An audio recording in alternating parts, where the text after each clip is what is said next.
সুবর্ণরেখা করলেন।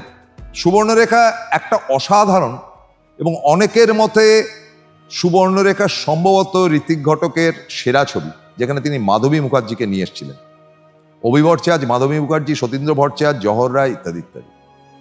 সেটি হচ্ছে যে উদ্বাস্তুরা এদেশে এসে পৌঁছেছেন, তার মধ্যে অভি ভট্টাচার্য এই উদ্বাস্তুদের সঙ্গে থাকতে পারতেন না। তিনি সুবর্ণরেখার ধারে একটি জায়গাতে একটি কারখানায় চাকরি করতে যান এবং ভালোই মায়নাপত্র পান। তার বোন হচ্ছে কি সীতা, অর্থাৎ মাধবী, একটা ছোট ছেলে তাদের সঙ্গে চলে আসে, দুজনে একসাথে বড় হয়, মানে তার বোন সীতা এবং সেই ছেলেটি। আলটিমেটলি সেই ছেলেটির সঙ্গে মাধবী পালিয়ে চলে যায়। পরে এক সময় অভি ভট্টাচার্য অর্থাৎ দাদা ফ্রাস্ট্রেটেডলি কলকাতা শহরে আসে। ফুর্তি ফার্তা করতে করতে তার মনে হয় সবই তো করলাম, এটা মেয়ে ছেলের ঘরে যাই।